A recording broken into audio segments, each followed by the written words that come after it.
நீலகிரி மாவட்டத்தில் தொடர்ந்து அட்டகாசத்தில் ஈடுபட்டு வரும் காட்டு யானைகளை விரட்ட 2 கும்கி யானைகள் வரவழைக்கப்பட்டுள்ளன. நீலகிரி மாவட்டம் கூடலூர் மற்றும் அதன் சுற்றுவட்டார பகுதியில் கடந்த சில நாட்களாகவே காட்டு யானைகள் குடியிருப்பு பகுதி மற்றும் விளைநிலங்களை தொடர்ந்து நாசப்படுத்தி வந்தன. இதனால் காட்டு யானைகளை விரட்ட கூடலூர் மக்கள் வனத்துறையிடம் கோரிக்கை வைத்திருந்தனர்.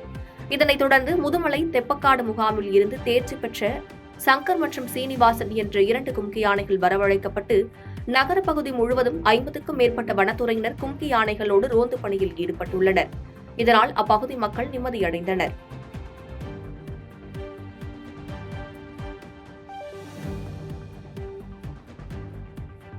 பாதகம் செய்பவரை கண்டால் நாம் பயங்கொள்ளலாகாது பாப்பா. மோதி மிதித்து விடு பாப்பா, அவர் முகத்தில் உமிழ்ந்து விடு பாப்பா. அண்மை செய்திகளை உடனுக்குடன் தெரிந்து கொள்ள இணைந்திருங்கள் இயம்நாடு தொலைக்காட்சியுடன்.